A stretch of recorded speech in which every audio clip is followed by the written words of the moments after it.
toutes et à tous et merci de votre présence. Donc en effet, nous arrivons à la clôture de cette première partie du colloque, c'est-à-dire les trois tables rondes, auxquelles vous avez participé.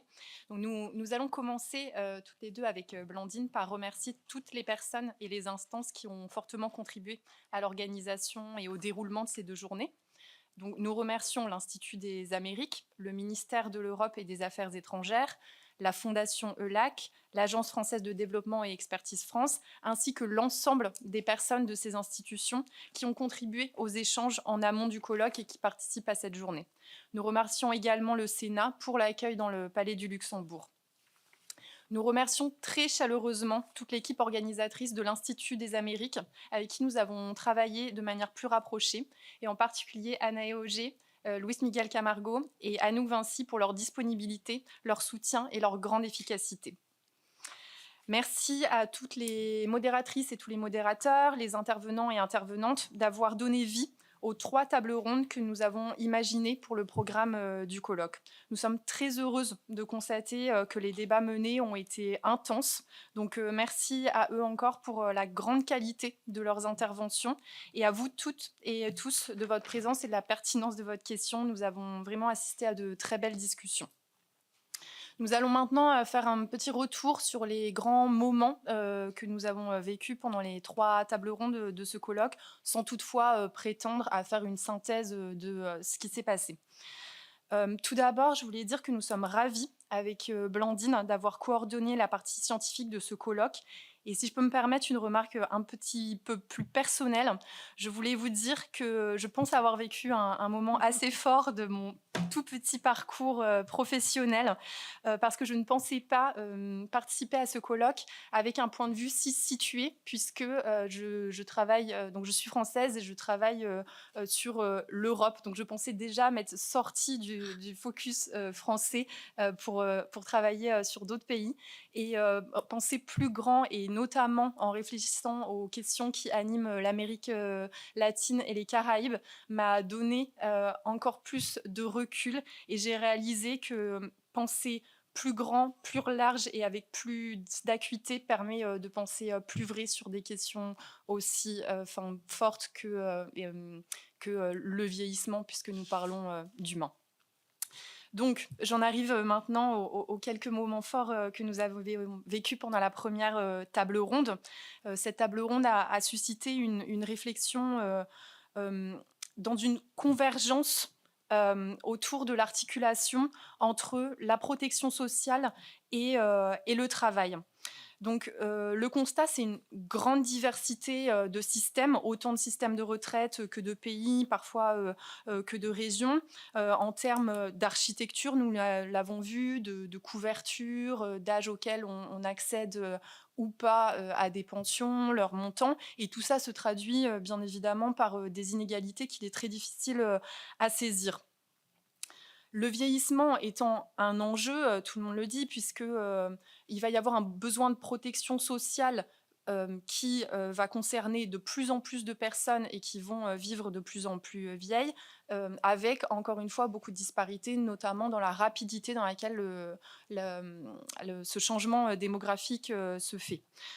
On a vu plusieurs enjeux. Un enjeu qui se crée autour de l'articulation entre fiscalité et solidarité dans les pays d'Amérique latine et Caraïbes, avec un gros enjeu de couverture des populations.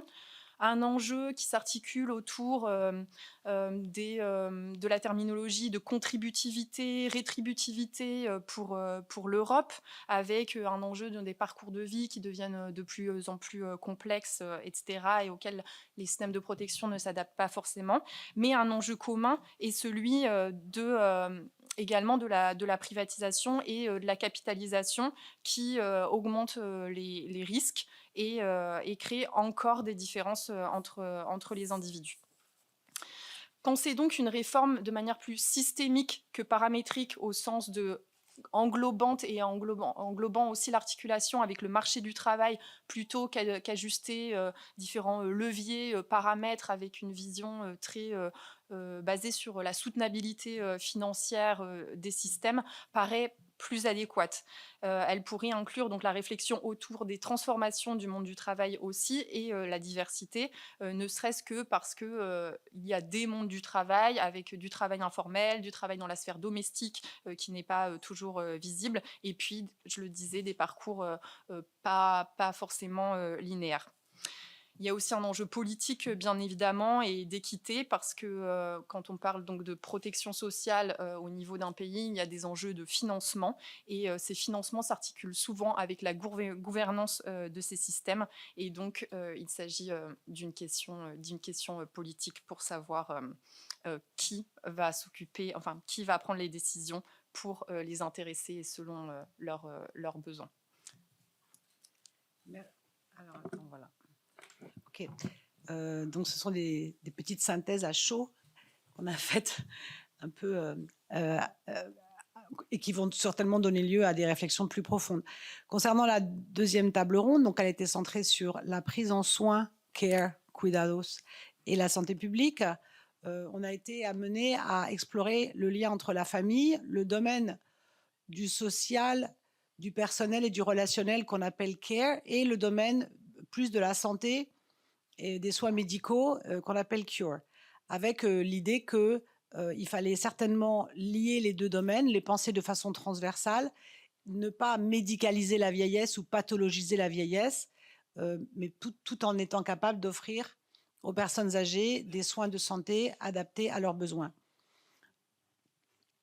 Ça veut dire aussi qu'on a souligné la nécessité de sortir des rails institutionnels qui font que chaque institution travaille dans son silo, dans sa spécialisation, pour penser le vieillissement de façon transversale, comme on avait été enjoint à le faire il y a plusieurs décennies concernant la question du genre. Il a été souligné que le rôle central des familles semble aller de soi, parce que la prise en soin familiale procéderait, on le sait bien, de l'amour et de la sollicitude, mais qu'il est important de politiser cette dimension également de prise en soin par les familles. Déjà parce qu'au sein des familles, en Europe comme en Amérique latine, dans les Caraïbes, les plus âgés ne sont pas que des receveurs de soins, mais également des pourvoyeurs de soins. Et ça, c'est très visible dans les pays d'Amérique latine, où on parle même de surcharge des personnes âgées, tellement elles sont sollicitées pour s'occuper des membres du ménage.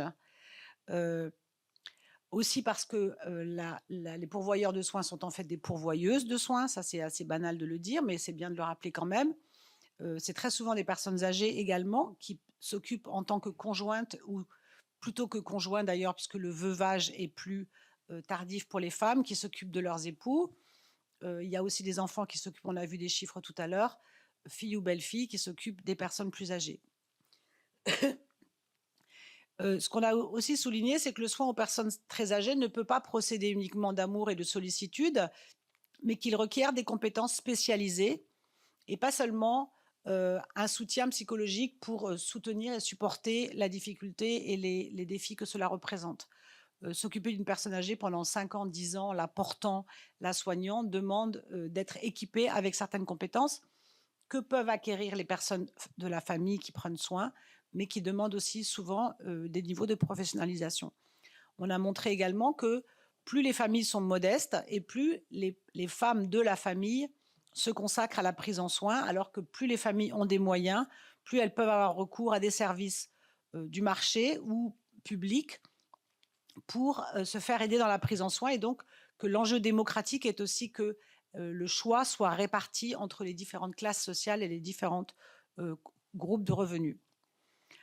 Ce qui a été souligné également, c'est que quand on parle de soulager les femmes du soin ou du care en payant d'autres femmes, en fait, on ne fait que déléguer d'une femme à une autre, et que donc là aussi, il y a un enjeu démocratique et d'équité qui doit être pris au sérieux en termes de conditions de travail, de rémunération et de formation, de compétences. Donc nous arrivons inéluctablement à la question du financement, donc également à des questions politiques. On a entendu qu'il était très important de ne pas céder à une sorte d'injonction de la guerre des âges, donc de faire, même s'il y a des arbitrages à faire, il ne s'agit pas de prendre parti pour les vieux contre les jeunes ou pour les jeunes contre les vieux, et ce sont quelquefois les termes du débat, mais de penser les systèmes de care de façon intégrée, notamment à partir des besoins des familles. Voilà, il a été souligné aussi, ça fait la transition avec la troisième table ronde, j'en ai pas pour longtemps parce que la troisième, on n'a pas beaucoup travaillé dessus, que c'est aussi autour du Caire que de nouveaux modèles sont appelés à émerger. On a entendu que l'Amérique latine ne pouvait pas suivre le chemin de l'Europe, surtout que l'Europe est en train de remettre en cause ce chemin, qu'il n'y a pas de solution. Souvent, les pays européens sont présentés comme mettant tous leurs vieux dans des établissements, ce qui est faux, puisqu'il y a à peu près 5% des personnes âgées qui terminent leur vie en établissement en France, donc c'est assez peu. Malgré tout, ça fait office de politique générale. Et effectivement, il y a beaucoup de créativité à avoir pour aménager la vieillesse, la petite vieillesse et la grande vieillesse au niveau territorial. Donc ça, on arrive sur la table ronde numéro 3. Ce sera moins structuré, puisque comme vous avez vu, ça vient juste de se passer.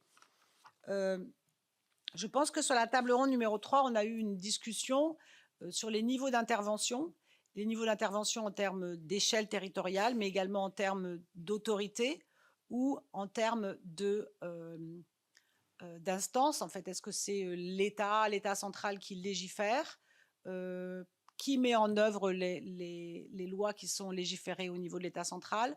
Comment est-ce que des lois et des droits qui sont absolument fondamentaux pour penser la citoyenneté peuvent être transformateurs en fait de pratiques qui sont elles aussi les pratiques fondamentales pour penser la citoyenneté au niveau territorial.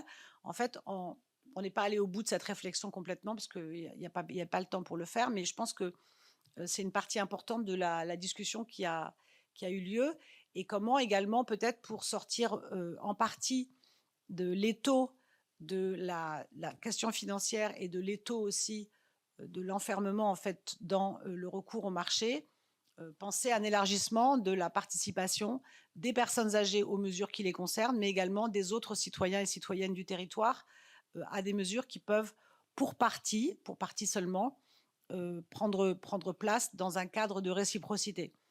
Moi, ça me conduit également à penser à la question du care, qui n'est pas uniquement une personne valide prend soin d'une personne non valide. Le care, c'est pas uniquement un service, et là on va encore un petit peu plus loin vers la démédicalisation et la dépathologisation. En fait, le care, c'est aussi faire attention, c'est le care au sens plus éthique et plus large. Je pense qu'avec la troisième table ronde, on a approché des systèmes d'ancrage territoriaux et de réciprocité qui tentent de mettre en œuvre une prise en soin de tous par tous et toutes, de manière à vivre ensemble de meilleure façon dans des relations intergénérationnelles. Ce qui ne retire pas, bien sûr, l'importance du droit dur et pur et juridique pour protéger les acquis et les statuts des personnes. Qu'est-ce que je vais... il a été important aussi, je crois que je vais avoir fini, mais j'ai encore une petite chose à dire. Je pense qu'il y a eu une allusion assez importante aussi au slogan qui dit rien pour nous sans nous. En fait, la question de la participation des personnes concernées, non pas au titre de bénéficiaires, mais au titre de citoyens, la participation à des décisions qui peuvent les concerner. On en a parlé surtout à l'échelle des municipalités, puisque c'était à l'échelle des villes que ça a été évoqué, mais cette question de la participation me semble politiquement très importante, également pour construire un appareil de droit pour les personnes âgées, et elle semble aussi très importante pour changer le regard et non plus voir des personnes âgées comme impuissantes et impotentes, mais les voir aussi comme capables d'avoir une participation pleine et entière dans nos sociétés. Je crois que pour l'instant, je m'arrête là. Sur la publication. Ah si, on voulait ouvrir sur la publication, merci. Donc, je l'ai un peu ouvert. Je regarde vos notes. Oui, elle regarde par-dessus mon épaule. Donc effectivement, toutes ces réflexions, nous, on va essayer de les systématiser dans notre tête, mais on va vous solliciter largement pour produire des textes. On n'a pas encore réfléchi tout à fait ni au plan, ni à... On va le faire tous ensemble aussi en grande participation, mais on va vous solliciter pour essayer de produire une publication qui puisse faire date et rendre compte des échanges qui ont été très riches. Merci beaucoup. Merci vraiment à vous. Je pense qu'on peut... Adriane, te toca a ti. Gracias, François. Queridas amigas, queridos amigos, el coloquio que acabamos de terminar es básicamente una actividad emblemática que se repite constantemente, en donde la Fundación EULAC, que es este organismo internacional compuesto por los países de la CELAC y los de la Unión Europea, con el Instituto de las Américas, el Ministerio de Relaciones Exteriores francés y otras instituciones desarrolla todos los años.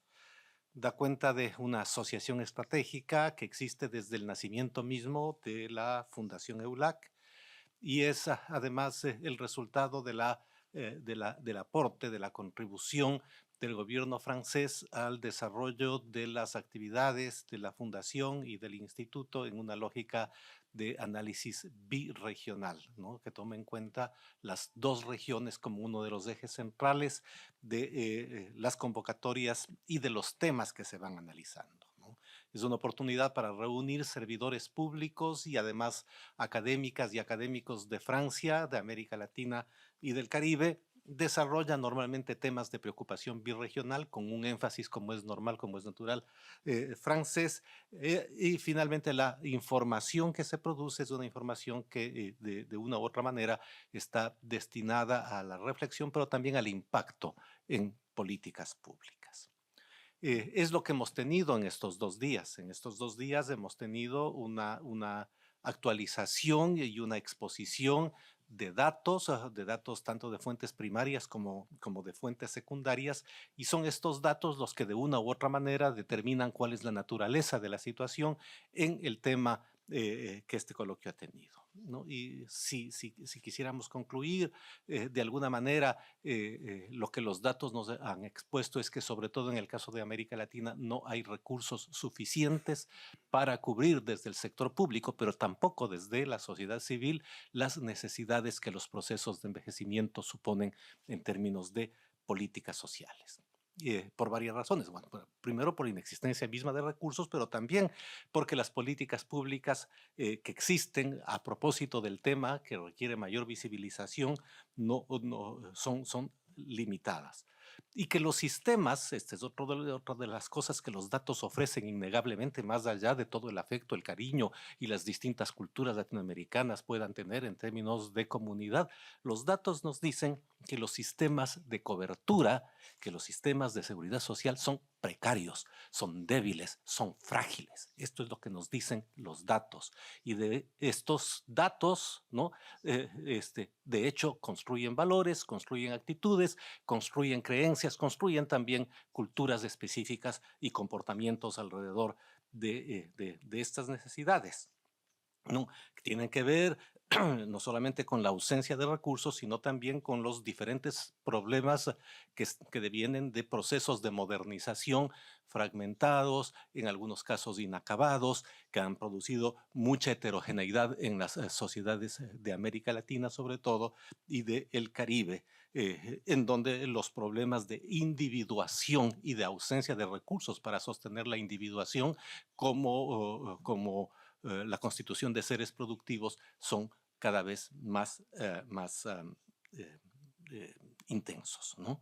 Y el resultado general, en el caso de América Latina y el Caribe, es un escenario de desigualdades, de inequidades y de construcción de vulnerabilidades y fragilidades hacia, en este caso, las poblaciones que están envejeciendo. Y esto hay que visibilizarlo, porque si no lo visibilizamos y no lo decimos de la manera más realista posible, no vamos a tener reacciones ni políticas públicas que den cuenta del problema, ¿no? Otra cosa que es evidente de las exposiciones es que la asimetría, y aquí es necesario plantearlo, no necesariamente en lógica de dominación o de subordinación, pero la asimetría entre las sociedades europeas, sobre todo algunas de ellas, las que más se comunican con América Latina y el Caribe, y las de esa región, las asimetrías son enormes en términos de los recursos que existen y la solidez o debilidad de los sistemas de protección social, ¿no? En definitiva, en el caso de América Latina y el Caribe, lo que tenemos es un cimiento que está constituido por una hostilidad estructural hacia las personas en procesos de envejecimiento que se manifiesta en la ausencia de sistemas de protección, en el aislamiento que sufren, en la precariedad financiera, en la dificultad de sobrevivencia. Y esto es ahora porque todas las exposiciones con datos que hemos tenido desde el día de ayer hasta el día de hoy nos muestran que si no se revierten o se producen políticas, el futuro va a ser aún peor. O sea, no hay un horizonte mejor en ninguna de los datos que nos expusieron en la mesa redonda 1, en la mesa redonda 2 y en la mesa redonda 3. Esta realidad que ha sido expuesta, que ha sido sustentada, que ha sido comentada, que ha sido publicada en estas reuniones, pues nos lleva a la reflexión y nos lleva a la necesidad de asumir responsabilidades, de divulgarla y de generar preocupaciones sociales que permitan mitigar las realidades que estamos viviendo.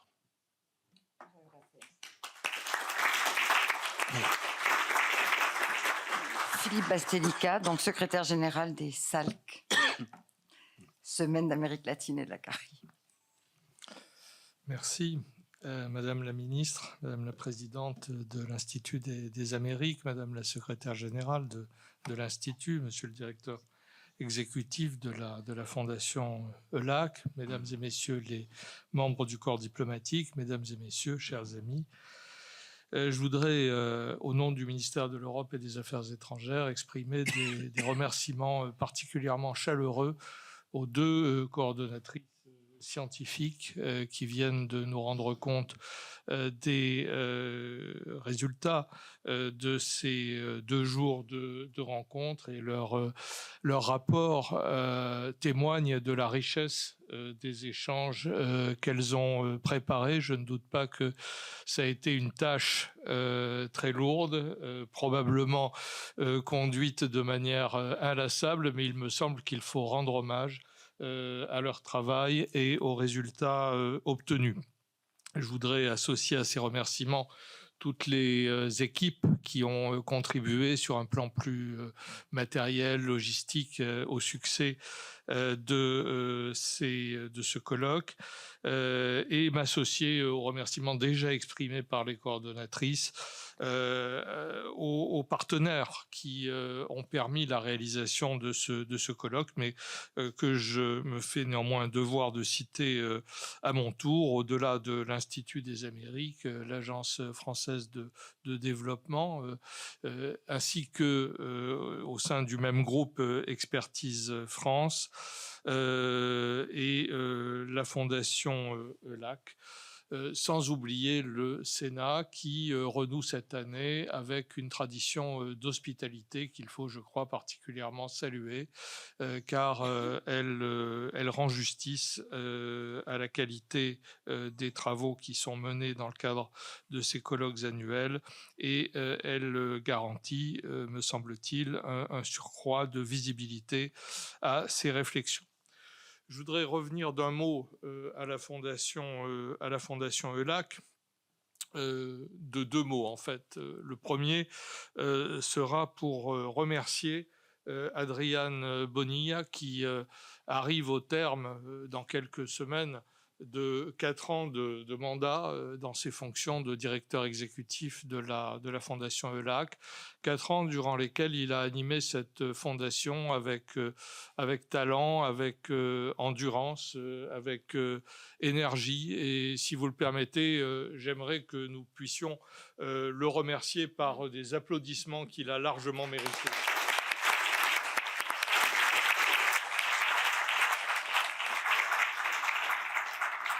Mais à travers lui, je veux aussi rendre hommage à l'action de la Fondation de manière plus générale, et redire, mais il faut sans cesse le redire, l'importance que la France attache à cette fondation et attache au partenariat stratégique qui lie dans les statuts même de la Fondation, devenue organisation internationale en 2019, l'Institut des Amériques à la Fondation.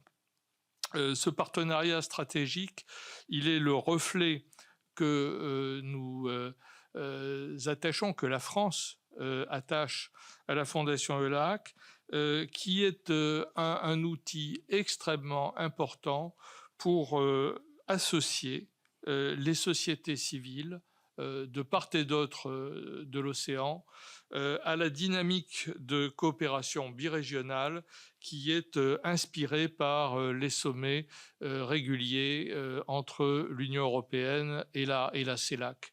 Cette dimension impliquant la société civile, elle n'est pas naturellement prise en compte par ce type d'échange institutionnel, et donc le rôle de la Fondation ici est quelque chose d'irremplaçable. D'autant que nous savons bien que les relations politiques ne sont durables que quand elles sont le reflet d'une volonté partagée par les peuples concernés. Et donc ces peuples, il faut bien à un moment ou à un autre les associer au processus.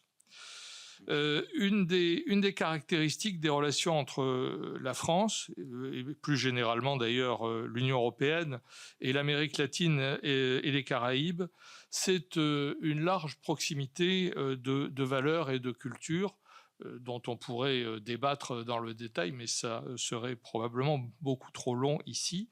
En tout cas, il est raisonnable d'affirmer que cette proximité existe. Et elle contribue à permettre des échanges féconds en vue de nous enrichir mutuellement de nos expériences respectives. Cela est vrai face à des problèmes auxquels nous sommes confrontés de manière en partie comparable, comme c'est le cas du défi de l'âge qui vous a réunis durant ces 2 jours. Et ce dialogue entre la France, l'Union européenne, l'Amérique latine et les Caraïbes est encore plus nécessaire peut-être face aux défis que nous ne saurons relever que collectivement. Je pense aux défis de la paix et de la sécurité internationale, à la prise en compte du changement climatique, à la protection de l'environnement et de la biodiversité, à la santé, etc. Ce dialogue et cette meilleure connaissance mutuelle, eh bien, la rencontre qui est en train de s'achever y aura contribué parmi d'autres, mais de manière très significative dans le domaine concerné. Et de cela, je voudrais remercier tous ceux qui y ont pris part et qui ont apporté chacun un éclairage différent mais complémentaire à la question qui vous réunissait. Ce dialogue et cette meilleure connaissance mutuelle répondent à l'esprit des semaines de l'Amérique latine et des Caraïbes, dans le cadre desquelles se déroule depuis les origines ce colloque réunissant comme co-organisateurs l'Institut des Amériques, l'Agence française de développement et la Fondation ELAC. Et précisément, le succès que remportent les semaines de l'Amérique latine et des Caraïbes, qui se vérifie par la progression constante du nombre des événements inscrits au programme. Il y en a 485 cette année dans 63 villes de France et dans quelques villes d'Amérique latine. Eh bien, ce succès montre, je crois, que le dialogue auquel je faisais référence répond à une attente. En tout cas, cette attente, elle existe du côté du public français, elle existe de la part des communautés latino-américaines en France, elle existe de la part des ambassades d'Amérique latine qui contribuent activement à leur déroulement, ambassades dont je salue les représentants ici. Et je suis donc très heureux de dire, pour conclure, toute l'appréciation que porte le ministère de l'Europe et des Affaires étrangères sur les efforts que vous réalisez. Merci beaucoup.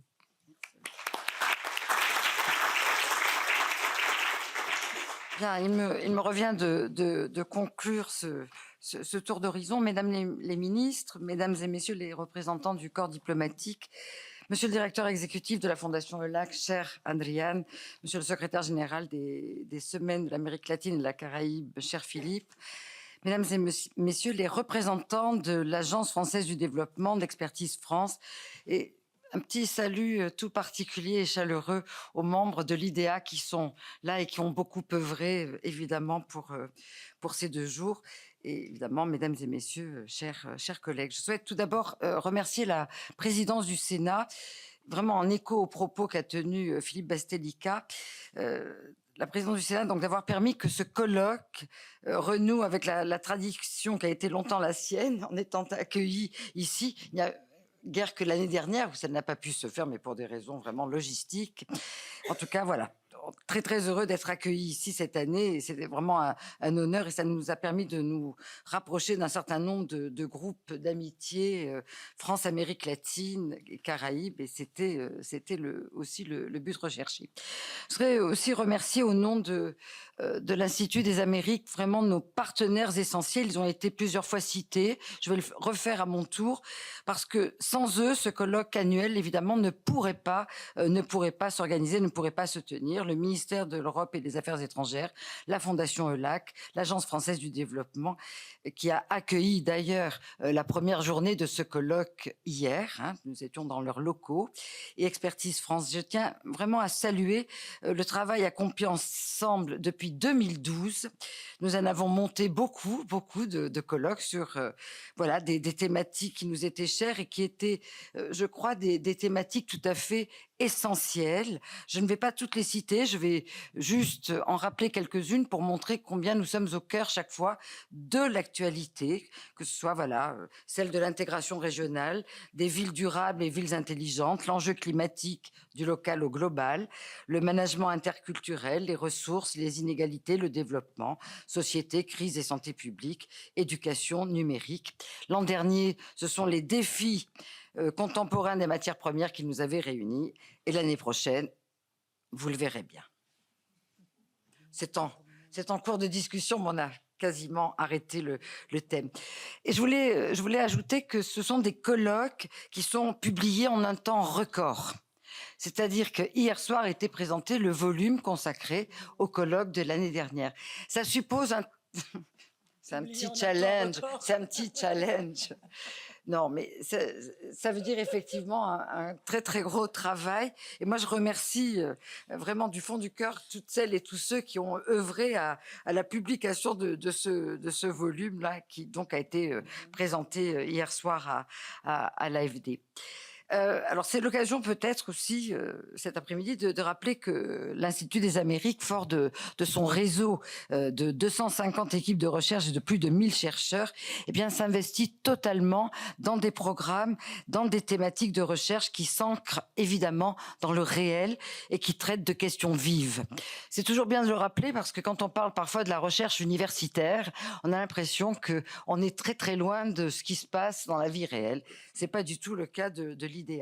Et le colloque de cette année, évidemment, qui est inscrit dans la 11e édition des Semaines de l'Amérique latine et de la Caraïbe, voilà, qui offre un cadre précieux pour mettre en lumière le dialogue birégional, comme ça a été rappelé tout à l'heure. Eh bien, le colloque de cette année n'échappe pas à la règle. C'est vrai que les 2 journées que nous venons de vivre, magnifiquement orchestré, vraiment, j'y insiste beaucoup, magnifiquement orchestré par nos 2 coordonnatrices, Blandine Destremo et Julie Tréguier, que je remercie à nouveau. Eh bien, oui, non, mais je parle de la partie aussi scientifique, mais bien sûr, non, mais je les ai remerciées au début. Je ne les oublie jamais. Dont nous ont apporté la preuve ces 2 journées, je reprends le fil de ce que j'étais en train de dire, que la comparaison ou la confrontation des systèmes, des politiques est évidemment un exercice interdisciplinaire tout à fait salutaire. Alors le thème retenu cette année, système de protection sociale, politique publique et défis sociaux de l'âge en Europe, en Amérique latine et dans les Caraïbes, s'est imposé vraiment comme une nécessité. Le vieillissement des populations représente en effet un défi majeur qui est ressorti à plusieurs politiques publiques dont on a senti évidemment pendant ces 2 journées qu'elles ne peuvent être conduites séparément et qu'elles doivent évidemment faire l'objet même de cohérence et de solidarité. Alors si l'on a pu aborder la question de la protection et de la couverture sociale, du soin, le care, dont vous parliez tout à l'heure, et de la santé publique, nous avons aussi mesuré aujourd'hui les enjeux de citoyenneté, de cohésion sociale et territoriale.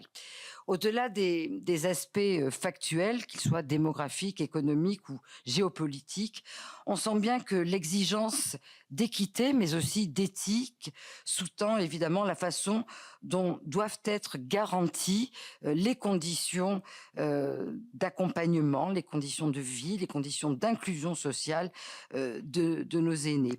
Et on sent bien aussi que les risques s'amoncellent sur les populations les plus vulnérables, et donc l'humain, dans toute sa richesse et toute sa fragilité aussi, doit rester au cœur de la question.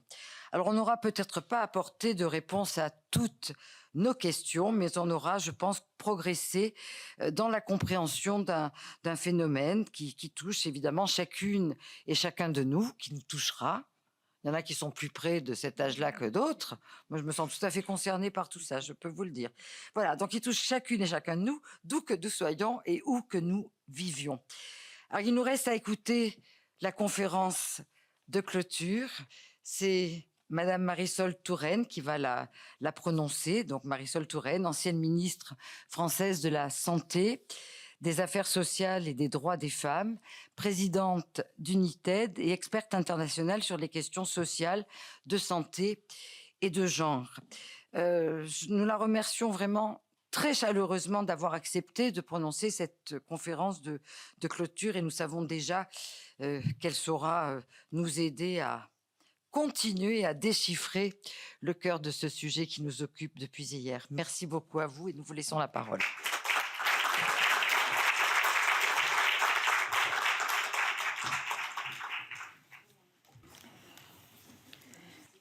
Madame la présidente de l'Institut des Amériques, monsieur le secrétaire général des Semaines de l'Amérique latine au ministère des Affaires étrangères, monsieur le directeur exécutif de la Fondation ELAC, chère Blandine Destremo et Julie Tréguier, je salue aussi les représentants de l'Agence française de développement et d'expertise France. Estimadas, estimados, es con mucho gusto que estoy con ustedes esta tarde. Es un placer estar en ese lugar magnífico de París, el Palacio del Luxemburgo, que es uno de los lugares de nuestra democracia, y me alegro que hayan tenido la oportunidad de estar acá, de visitarlo y de tener, digamos, la sesión del coloquio esta tarde en esa institución. Como estamos en París y que hay bastantes franceses en la sala, voy a hablar en francés, pero me han dicho que había traductores para las personas de América Latina y de los Caribes, que saludo desde acá, desde París. À l'évidence, nos systèmes de protection sociale, et ce que j'ai pu entendre de ce que vous disiez du colloque qui a eu lieu hier et aujourd'hui, le confirme, nos systèmes de protection sociale sont confrontés à des bouleversements nombreux. Il faut évidemment avoir à l'esprit le développement des nouvelles formes de travail, la généralisation des technologies de l'information, mais aussi les nouvelles attentes en termes d'autonomie des personnes. On ne parle pas du vieillissement aujourd'hui comme on en parlait il y a 20 ou 30 ans. Ce vieillissement des populations, on l'observe partout dans le monde, en Europe, en Amérique latine et dans les Caraïbes en particulier, mais partout dans le monde. C'est donc une tendance sociale tout à fait de fond, tendance sociale qui n'est pas nouvelle, mais qui s'ancre dans nos réalités. Ce phénomène s'est imposé comme une mutation majeure au tournant du siècle en Europe, dans la décennie qui a suivi en Amérique latine. Cette transformation est majeure pour nos systèmes, pour nos politiques sociales qui doivent répondre à des besoins nouveaux, qui doivent s'adapter à de nouvelles contraintes et inventer, je choisis le mot à dessein, inventer de nouveaux financements. Mais au-delà, et ce sera d'ailleurs l'essentiel de ma présentation, au-delà de ce défi pour l'État social, le vieillissement de la population bouscule nos repères collectifs. Il appelle la refondation des contrats sociaux et politiques de l'ensemble de nos pays. Parce que, on l'oublie trop souvent, mais les politiques sociales sont l'expression de choix collectifs, explicites ou implicites, et qui se retrouvent bouleversés par ce qu'avec d'autres j'appelle la révolution de l'âge. Mais le vieillissement de la population, c'est d'abord un défi pour l'État social. L'État social doit ajuster les politiques qu'il met en place. Alors, une petite observation de vocabulaire tout d'abord. Je parle d'État social pour éviter les malentendus autour de la notion de protection sociale, qui est très large en France, pour des raisons historiques, plus restrictive dans le champ habituel de l'expertise académique et internationale. Et j'ai moi-même été confrontée à plusieurs reprises à des malentendus où on me disait « mais comment peux-tu ou pouvez-vous parler de protection sociale pour évoquer les politiques de santé ?» En France, ça fait partie de la protection sociale, de la sécurité sociale, du budget de la sécurité sociale. Et donc, pour éviter tout malentendu, j'évoquerai ces termes de manière un peu, comment dire, interchangeable, mais j'évoquerai l'État social. Le vieillissement, ce n'est pas simplement un enjeu pour les politiques contributives et les systèmes de retraite, comme on a tendance un peu rapidement à le considérer. Le vieillissement vient percuter l'ensemble des politiques sociales et bien au-delà. À cet égard, évidemment, l'Europe, l'Amérique latine, les Caraïbes sont confrontés à des défis semblables. Les défis sont semblables, mais quand même, regardons les choses en face. La comparaison trouve rapidement une limite, ne serait-ce qu'en regardant seulement le niveau des financements qui sont consacrés aux politiques sociales de part et d'autre de l'Atlantique. Et évidemment, en Europe, où on arrive à des parts du PIB qui se situent autour de 27-28% dans les pays européens, la France qui est à 33%, on voit bien que même si le vieillissement de la population est un défi pour l'Amérique latine, pour l'Europe, à partir du moment où nous sommes dans des pays où, d'un côté, on est à 30% de la richesse nationale consacrée aux politiques sociales, pas uniquement le vieillissement, évidemment, mais enfin, politique sociale, et de l'autre côté, disons autour de 10-12%, on voit bien que les marges de progression ne sont pas les mêmes, les défis ne sont pas les mêmes. Mais enfin, les défis existent, les réponses ne sont pas identiques, ne peuvent pas être identiques, mais les défis sont les mêmes. Alors, vous avez eu plusieurs tables rondes, je ne rentrerai donc pas dans tous les détails, je veux seulement souligner quelques points et partir du fait que, quand même, souligner le paradoxe de la situation pour les pays européens, pour la France en particulier, lorsque l'on évoque un défi, puisque la sécurité sociale est née en Europe pour protéger ce que, en France, on a appelé, je cite, les vieux travailleurs arrivés au terme de leur vie active, et il s'agissait de leur éviter de sombrer dans la pauvreté. Je veux vous rappeler que dans les années 1950, la figure du pauvre dans les pays européens, c'est celle du vieux, el viejo.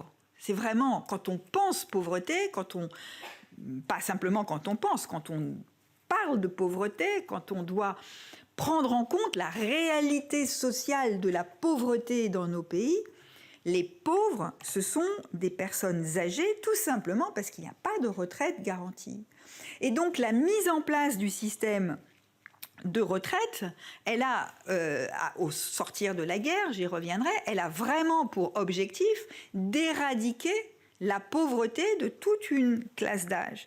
Et c'est un succès, puisque en une génération, la pauvreté des personnes âgées a quasiment disparu. Elle est très en dessous de 10% aujourd'hui. Les femmes restent plus vulnérables. Et les nouveaux pauvres, dans les pays européens, beaucoup moins visibles, ce sont les jeunes. Grâce à la mise en place de systèmes de retraite solides, systèmes par répartition, complète ou partielle, et on voit bien que la fin de la vie professionnelle marque un nouvel âge de la vie, positif.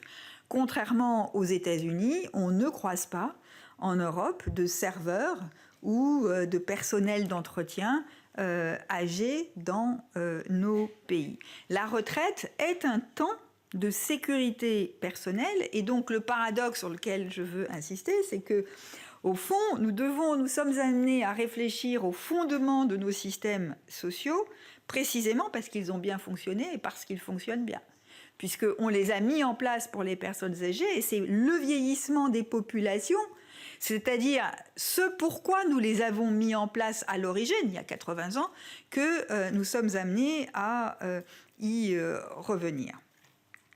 Contrairement aux pays d'Amérique latine, qui ont été confrontés à un retour en arrière après la décennie progressiste du début du siècle, les pays européens sont restés globalement fidèles à leur politique sociale après les deux grandes crises de ce siècle, la crise monétaire et financière de 2008 et des années qui ont suivi, et le Covid en 2020. Nous pouvons constater qu'il y a une corrélation directe entre le niveau d'investissement social et la capacité à résister aux chocs extérieurs et à empêcher l'augmentation de la pauvreté. Ce sont en Europe les pays qui ont maintenu leurs investissements sociaux qui ont le mieux résisté à l'augmentation de la pauvreté, c'est-à-dire les pays du nord et du centre de l'Europe, France comprise, contrairement au sud du continent. Une fois indiquée cette réalité, je voudrais insister sur trois défis globaux qui sont directement liés au vieillissement de la population et qui, dans tous nos pays, appellent des réponses fortes. Le premier défi, c'est évidemment la pression sur les systèmes de retraite. Lorsqu'ils existent, mais en Europe, ils existent partout, en Amérique latine, pas partout. Puisque le vieillissement de la population s'accompagne aussi, enfin ça n'est pas lié, mais il se trouve qu'il y a un recul de la natalité, et j'aurai l'occasion de revenir sur ce point. Et le vieillissement de la population signifie donc une charge accrue pour la population active. Cette situation, qui est bien connue, appelle des réformes des retraites qui consistent en gros à faire travailler plus longtemps les actifs ou à diminuer le niveau des pensions qui sont versées. Ce n'est pas le moment ni le lieu d'entrer dans une analyse de l'ensemble des déterminants des politiques de retraite, mais on voit bien qu'une des options pour augmenter la population active et donc atténuer les problèmes de financement ou même peut-être les résoudre, c'est de permettre l'emploi de salariés étrangers, ce qui pose la question de l'immigration, qui est un débat ultra sensible dans les sociétés européennes, mais aussi dans les sociétés latino-américaines depuis quelques années. J'y reviendrai. Mais il faut garder cela à l'esprit, parce que la question des chiffres, évidemment, elle n'est pas donnée pour toujours. Quand on prend combien de personnes âgées par rapport à combien de personnes actives, on peut faire bouger toutes ces variables. La natalité, dans les pays européens en tout cas, n'y suffit pas, en Amérique latine non plus. On voit bien aussi que c'est une question qui débouche sur ou pose celle de l'emploi formel. Car sans travail formel, pas de cotisation. Sans cotisation, il ne peut pas y avoir de système de retraite public qui soit viable. Donc, ce que je veux simplement dire, c'est que la question des retraites, c'est une question de chiffres. C'est comment je fais bouger les paramètres, et ça, on n'y échappe pas. Mais c'est aussi la question de comment on fait évoluer la population active, compte tenu de la natalité et éventuellement de l'immigration. Et c'est qui contribue à travers la nature et la qualité du travail. Donc ça n'est pas simplement une question de curseur qu'il faut ajuster. Mais la question des retraites, donc c'est précisément parce que ce n'est pas uniquement une question de curseur qu'en France, en tout cas, ça a été toujours, depuis 40 ans, chaque fois qu'il a fallu transformer les systèmes ou les faire évoluer, un sujet extrêmement sensible qui donnait beaucoup de sueur froide à tous les ministres des Affaires sociales qui se sont succédés. C'est un sujet éruptif, avec des mouvements sociaux très caractéristiques de ce que la France est capable de connaître. On en a eu un exemple encore l'année dernière. Il se trouve que j'ai été amenée à faire voter une loi pour les retraites qui a commencé en 2014 et que j'ai une certaine fierté à dire que cette loi, pour la première fois, n'a pas provoqué de protestation forte ni d'opposition marquée, ce qui était suffisamment rare pour être souligné. Comment est-ce que j'explique cela ? En considérant qu'une réforme des retraites, et c'est ce que je vous disais, comme toute politique sociale, ne doit pas simplement répondre à des considérations techniques, mais doit aussi prendre en compte la réalité vécue. La réforme que j'ai mise en place a consisté à adapter l'effort qui était demandé, et un effort a été demandé, c'est-à-dire travailler plus longtemps. Mais la réforme a consisté à adapter cet effort en fonction des professions, à reconnaître que ceux qui avaient commencé à travailler jeunes ou qui avaient occupé des travaux pénibles devaient être épargnés ou moins mis à contribution. J'ai donc demandé aux Français de travailler plus longtemps, mais pas à tous les Français et pas de la même manière, ce qui me paraissait juste car l'espérance de vie n'est pas la même pour tous. Le deuxième sujet sensible lié à la question de l'accompagnement, c'est celui du vieillissement, c'est celui de l'accompagnement, du cuidado, le care, mais je préférerais ce soir le mot de cuidado, puisque nous sommes un peu en Amérique latine. Il y a un mot en espagnol, il n'y a pas un mot en français. Pas un mot aussi frappant. Voilà, il faudra se demander pourquoi, j'ai des explications, mais c'est un autre débat. Le cuidado, c'est d'abord développé en Europe autour de la question des enfants. Et à cet égard, la France fait figure de modèle international car elle a su non seulement apporter des réponses aux familles, mais elle a su transformer ce qui était au départ une politique nataliste en soutien à l'émancipation des femmes et en politique féministe. C'est ainsi que de nombreux pays d'Amérique latine, je pense à l'Uruguay par exemple, l'Argentine, le Costa Rica, l'Argentine d'avant le changement du gouvernement, ont d'emblée posé l'objectif de politique de cuidado comme devant être à la fois des politiques sociales et des politiques féministes. Or, cette nouvelle demande du cuidado donc s'est imposée désormais avec le vieillissement de la population qui attend un accompagnement dans la proximité et dans le respect de ses choix de vie. Je veux insister sur ce point. Les personnes âgées à qui il faut apporter des réponses, un accompagnement, ne sont pas celles d'il y a 50 ans. C'est ce que je vous disais tout à l'heure. Ce sont des femmes et des hommes qui ont connu de bonnes conditions de vie en Europe, de meilleures conditions de vie en Amérique latine, qui ont vécu l'émergence de l'individualisme démocratique, d'une forme de consumérisme. En Europe, on peut parler de citoyens consommateurs. Mais en tout cas, ces personnes âgées ne veulent pas qu'on leur dise comment vivre, mais qu'on les accompagne pour vivre comme ils le souhaitent. Et cette révolution de l'âge n'est donc pas simplement un défi en elle-même, c'est un défi qui est renforcé par les conditions sociales dans lesquelles elle intervient. Le développement de l'individualisme démocratique, l'aspiration au bien-être, à l'émancipation individuelle provoque des demandes, provoque des demandes particulières. On ne mène pas les personnes dans des maisons de retraite collectives où tout le monde fait la même chose à la même heure, comme on faisait il y a 40 ans. En France, on voit la tension entre deux réalités.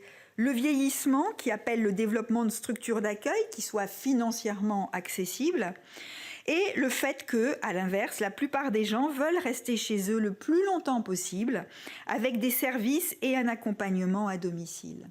Et donc, en termes de politique publique, il y a des choix à faire.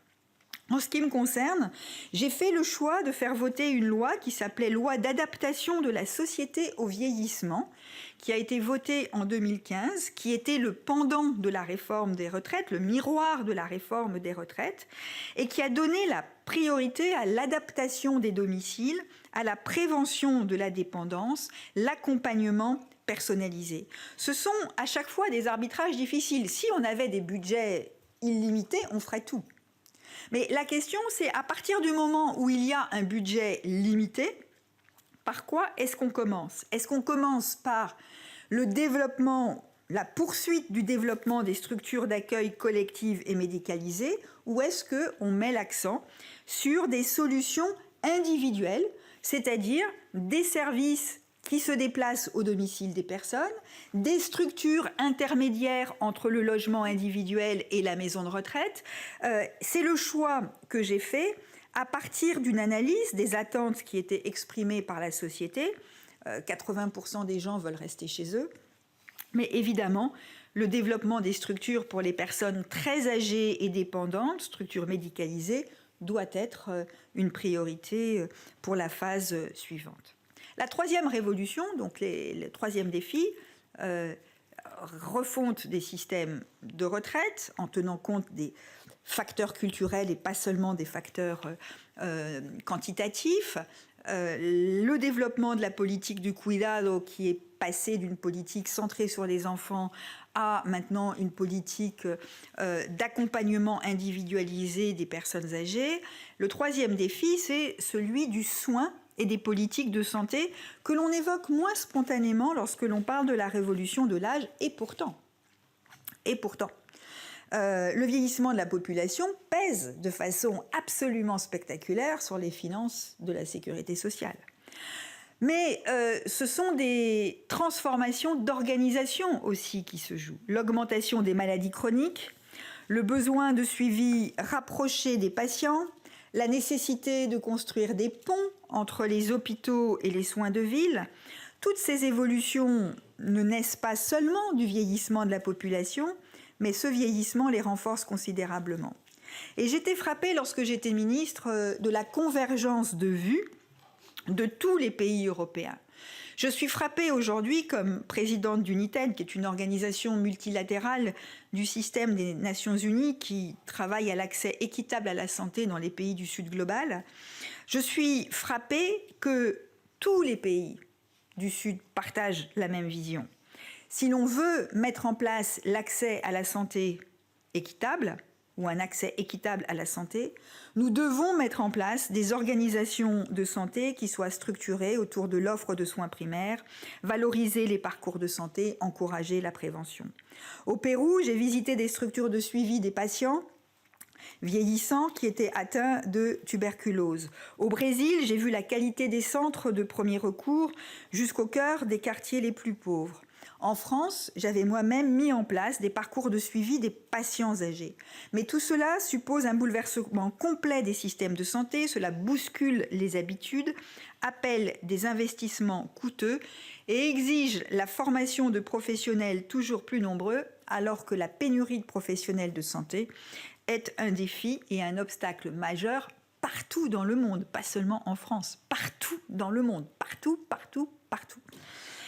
À travers ce panorama très général, je veux insister sur la multiplicité et la diversité des défis à relever.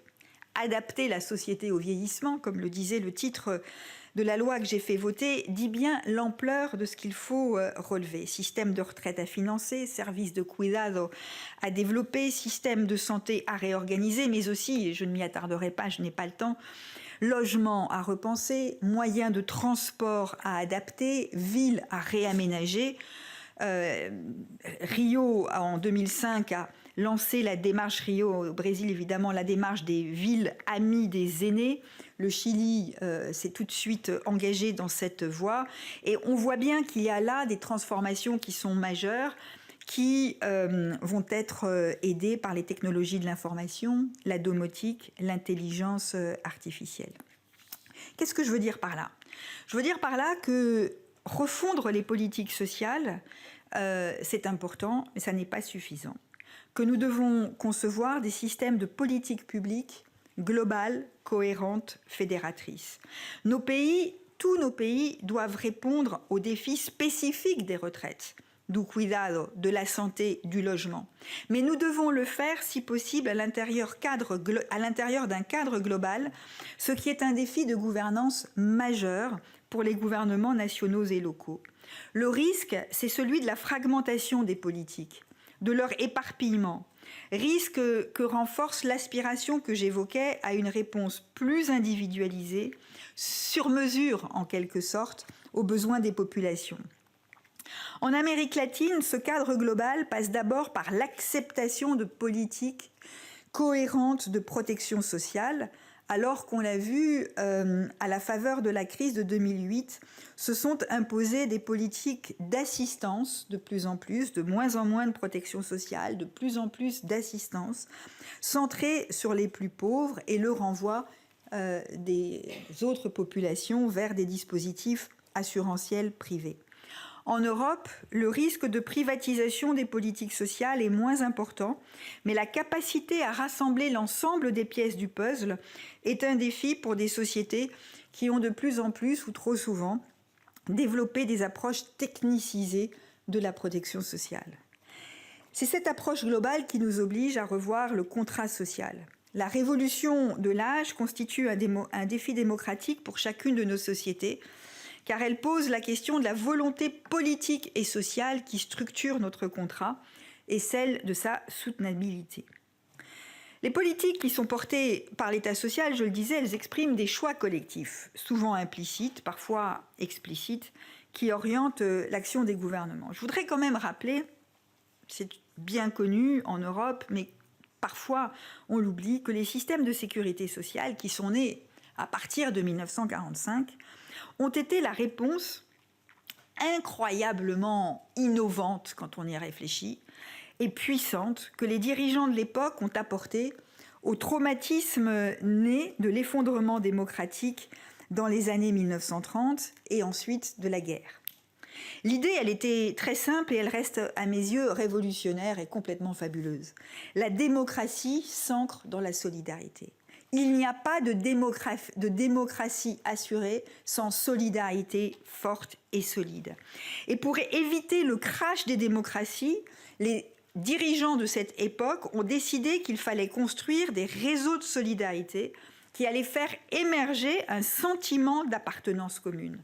Solidarité entre les âges, la retraite, solidarité entre les bien portants et les malades, les assurances maladie, solidarité entre les riches et les pauvres et entre les territoires. C'est parce que chacun sait qu'à un moment donné, lorsqu'il aura besoin de la solidarité collective, cette solidarité sera au rendez-vous. C'est parce qu'il y a cette conviction, cette certitude que chacun adhère au pacte social et démocratique qui a été construit autour de politiques universalistes. Pour le dire autrement, le pacte social en Europe, c'est une garantie de solidarité, c'est aussi un gage de citoyenneté. Les politiques sociales ne sont pas les mêmes dans tous les pays européens. La sécurité sociale n'est pas la même dans tous les pays européens. Mais cette idée-là, elle est la même et elle est présente dans tous les pays européens. Il a fallu du temps. Et les pays d'Amérique latine qui se lancent dans cette aventure aujourd'hui doivent établir leurs propres priorités. On ne fait pas cela en une journée ou en une nuit, mais il faut marquer un chemin. La pédagogie de l'État social, elle n'est pas à faire en Europe, même si des pressions néolibérales existent.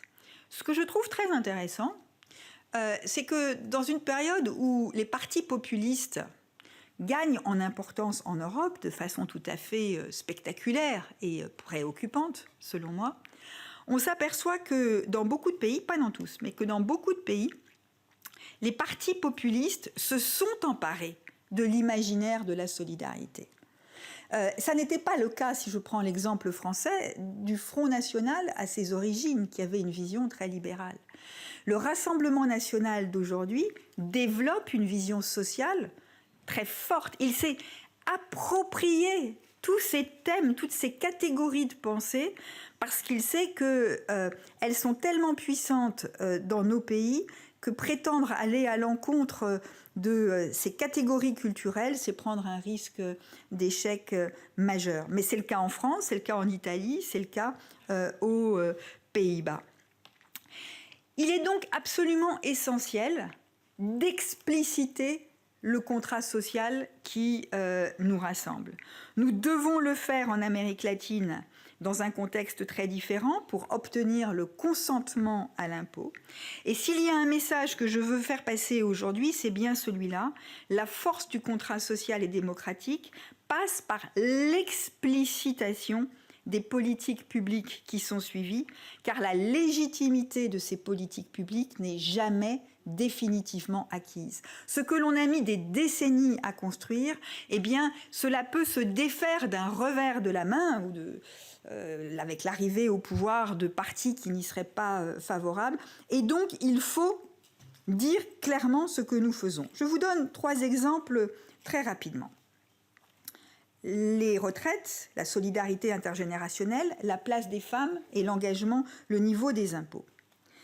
La solidarité intergénérationnelle, quand on parle de solidarité intergénérationnelle, on donne le sentiment que la chaîne qui relie les différentes générations est fluide et va de soi.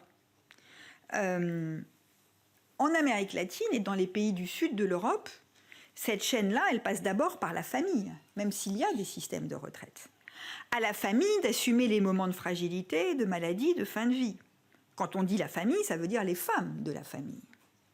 En Europe, c'est la protection sociale qui joue ce rôle, avec l'idée très claire que les jeunes travaillent et cotisent pour que les plus âgés n'aient pas à le faire. Comme je le disais, tout le monde a accepté cela avec l'idée que le jour venu, il pourrait compter soit sur la solidarité de la famille, soit sur la solidarité de l'État.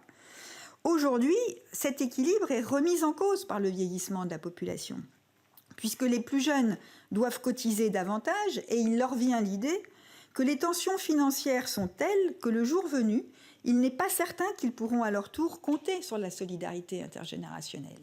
Si vous interrogez les jeunes dans la rue, faites un sondage express, et que vous leur dites est-ce que vous pensez que lorsque vous serez âgé, vous pourrez avoir une retraite solide, ils vous répondent non.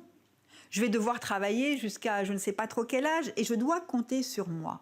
Et je dois compter sur moi, c'est le début de la remise en cause pour les politiques de protection sociale. Et les jeunes générations ont le sentiment que leurs parents ou leurs grands-parents ont connu la croissance et l'âge d'or de la protection sociale et que compte tenu des bouleversements du marché du travail, de la vie familiale, de l'économie du logement, ils ne pourront pas être certains de pouvoir compter sur la protection sociale. Quand vous prenez l'exemple français, les personnes âgées, les personnes retraitées ont un niveau de vie en moyenne supérieur à celui des jeunes générations. C'est quand même quelque chose d'incroyable. Ça veut parce que le logement a été payé, parce que les retraites ont un bon niveau. Est-ce que c'est normal ? Est-il normal que dans une société, les plus âgés aient un niveau de vie supérieur aux plus jeunes ? La question a été rarement posée. Or, il faut expliciter les contrats sociaux. Je vous disais, il y a à peu près 8% de pauvres, de vieux pauvres, de plus de 60 ans pauvres. On est à 17-18% pour les 25 ans, les 18-25 ans. Faut-il continuer à manifester une telle préférence pour les retraités ? Le gouvernement actuel a essayé de reposer cette question et de questionner cette préférence en disant il faut que les personnes âgées payent davantage d'impôts et qu'on soutienne davantage les jeunes générations. Ça a été un échec politique. Il a été contesté, critiqué, et la loi n'a pas été votée. Et donc les Français ont clairement dit que malgré ces injustices, ils étaient attachés à un modèle qui privilégie les retraités par rapport aux jeunes actifs. Je ne veux pas me prononcer, moi, ici, sur le fond, ce n'est pas l'objet de cette intervention. J'observe seulement que pour la première fois, le compromis en place a été explicité avec la volonté de le faire évoluer et que cette évolution n'a pas eu lieu au moins il y a eu une explicitation. En Amérique latine, le compromis implicite est différent puisqu'il fait de la responsabilité individuelle le socle des politiques dans la plupart des pays, à chacun de construire son propre avenir, ce qui revient à donner la préférence à ceux qui travaillent et surtout privilégie une approche économique plutôt qu'une approche sociale. Quelques mots seulement, parce que le temps passe, sur l'immigration. Au regard du financement de nos systèmes sociaux, le vieillissement de la population est préoccupant parce qu'il s'accompagne ou qu'il est parallèle à une baisse de la natalité. Vivre plus longtemps s'il y a beaucoup d'enfants qui naissent en même temps n'est pas du tout le même défi que si la natalité diminue. Or, la natalité diminue et une des manières de compenser cela, c'est évidemment d'ouvrir les portes de nos pays à des travailleurs extra-européens. Mais la charge émotionnelle du débat sur l'immigration est devenue telle, y compris dans un pays comme la France, que c'est extraordinairement difficile de poser le débat en ces termes-là. Les migrations internes du continent latino-américain, avec les crises de Venezuela et d'Haïti, provoquent exactement les mêmes questions identitaires qu'en Europe. Le vieillissement de nos populations devrait nous amener à être plus explicites dans l'expression des besoins, alors qu'aujourd'hui, beaucoup résident dans le non-dit. L'Italie de Giorgia Meloni est une illustration emblématique, puisqu'elle a d'un côté un discours politique très anti-immigration et que, par ailleurs, elle ouvre ses portes à 450 000 étrangers, tout simplement parce que l'Italie est le pays d'Europe dans lequel la natalité est la plus faible et la plus basse. La place des femmes, deuxième question. Question très intéressante car la division du travail entre les femmes et les hommes est tellement ancrée dans les cultures et dans les représentations sociales qu'encore aujourd'hui, il paraît à certains incongru de les questionner. Aux femmes, la famille et le soin des proches, aux hommes, l'activité économique. Aux femmes, donc, la charge du vieillissement de la population, et on sait que ce sont elles qui, souvent, doivent être présentes sur tous les fronts générationnels, s'occuper des enfants ou des petits-enfants et de leurs parents en même temps. Le vieillissement de la population, cela veut dire aussi que ce sont des femmes vieillissantes qui vont s'occuper de leurs parents, de plus en plus âgés. Le contrat à expliciter ne va pas de soi dans la plupart des sociétés. Quelle part du soin, du cuidado des générations âgées laisse-t-on à la famille, c'est-à-dire aux femmes? Quelle part confie-t-on à la collectivité? Le débat est connu et on voit bien comment une ligne de partage traverse l'Europe entre le Nord et le Sud, comment l'Amérique latine a du mal à imposer l'idée que le travail domestique des femmes est aussi l'expression d'une domination. Le premier travail d'explicitation du contrat social est de déconstruire les représentations culturelles qui sont ancrées au plus profond des sociétés et de montrer que le travail domestique des femmes, loin d'être une évidence, est un choix collectif, politique, qui peut être questionné. Au nom de l'égalité entre les femmes et les hommes, mais aussi au nom de l'efficacité économique et sociale de toute la société. Ce n'était pas le sujet de votre réflexion aujourd'hui, mais c'est un débat absolument fondamental qui explique la puissance de l'investissement dans les politiques de cuidado en Amérique latine, mais aussi au niveau de l'Union européenne avec le programme Next Generation EU.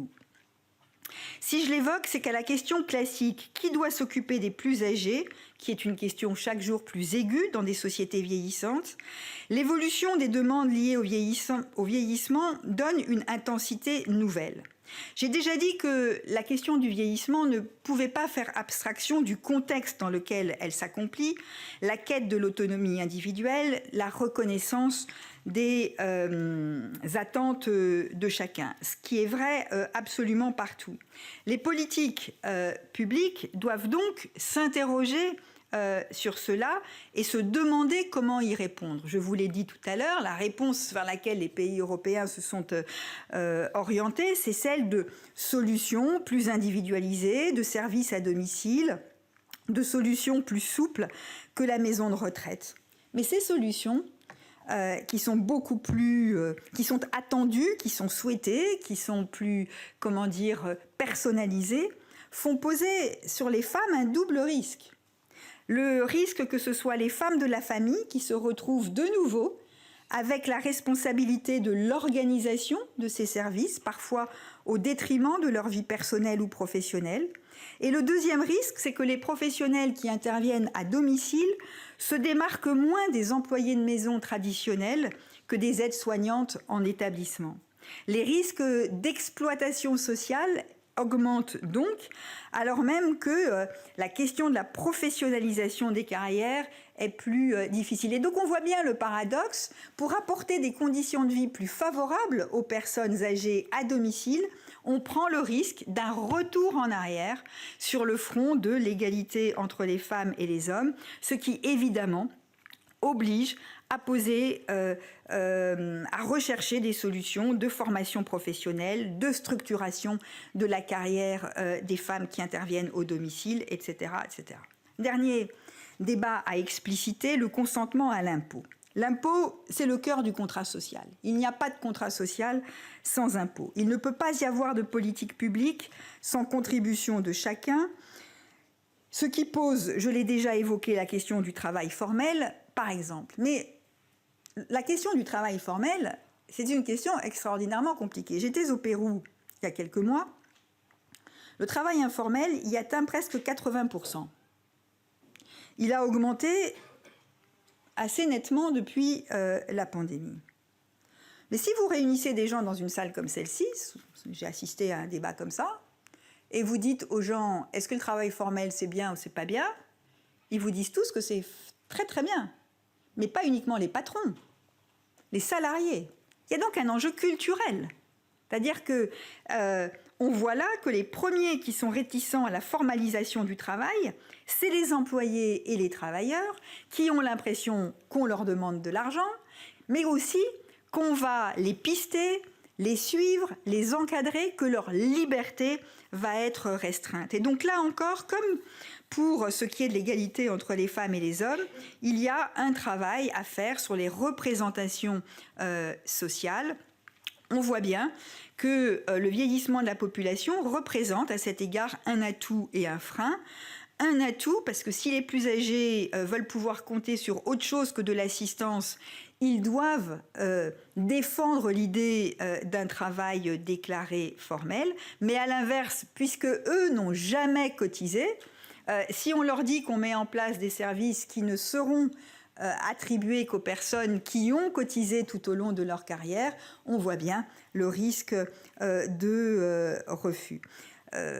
Là encore, la question du consentement à l'impôt est posée. Elle est posée en Europe, où le taux des prélèvements est très élevé. Et on voit bien que nous ne pourrons pas, en France en particulier, aller très au-delà en termes de niveau de prélèvement que ce qui existe aujourd'hui, ce qui suppose donc de revoir les équilibres de ce qui existe. Pour terminer, et en guise de conclusion, je voudrais insister à nouveau sur le fait que le vieillissement de nos populations ne pose pas seulement des défis colossaux à nos systèmes d'organisation sociale, mais provoque ou réactive des questionnements démocratiques qui sont extrêmement sensibles. Parmi ceux-là, j'en évoquerai deux de quelques mots, simplement. Le modèle des démocraties représentatives, d'abord. Fondé sur la représentation parlementaire, ce modèle est fragilisé dans des sociétés qui sont fragmentées et où la prise en compte des intérêts de chaque groupe s'impose. On assiste à l'émergence de démarches participatives qui cherchent à répondre à ce défi démocratique. Mais les démarches participatives sont risquées vis-à-vis des plus âgés qui sont souvent exclus de ces processus, de ces cercles. Les plus âgés, invisibles dans nos sociétés, à un moment où précisément ils sont de plus en plus nombreux. Des vieux plus nombreux mais moins entendus, le risque démocratique est réel. Le second questionnement par lequel je souhaite terminer cette intervention, c'est l'articulation entre l'expression des politiques sociales et les libertés individuelles. Les politiques sociales sont l'expression de l'État social, mais il n'y a pas d'État social sans État, donc de l'État. Et au nom de l'intérêt collectif, souvent même au nom de l'intérêt des personnes prises en charge, accompagnées, l'État a tendance à chercher à imposer aux individus la manière dont ils doivent vivre. On a connu, il y a quelques décennies déjà, ce débat autour de l'émergence des droits des enfants. On va de plus en plus le connaître autour des droits des personnes âgées au regard de leur nombre grandissant. Le cuidado, la retraite, oui, à condition qu'il réponde aux aspirations des personnes et ne soit pas une injonction à vivre de telle ou telle manière. Par exemple, la tentation de politique nataliste renforcée revient. On l'a vu en France avec le débat sur le réarmement démographique. On comprend bien la préoccupation de l'État. Comment avoir des politiques sociales s'il n'y a pas d'enfants? C'est ce que je vous disais tout à l'heure. Il nous faudra bien des populations actives pour financer nos politiques sociales. Appartient-il à l'État d'enjoindre aux personnes de faire des enfants? Faut-il imposer un modèle? C'était le cas de l'Europe dans les années 50 et 60. Le modèle, c'était la famille, un homme, une femme, des enfants, et plus il y avait d'enfants, mieux c'était. La France continue à payer des allocations familiales plus importantes lorsqu'il y a plus de 3 enfants. Peut-on encore, dans les démocraties du nouvel âge, imposer, ou l'État peut-il toujours imposer ce qui est au nom de la survie de ses propres politiques? Il ne le fait pas par volonté de domination, mais au nom de la survie des politiques sociales que les Français, que les Européens, que les Latino-Américains un peu moins appellent de leur vœu.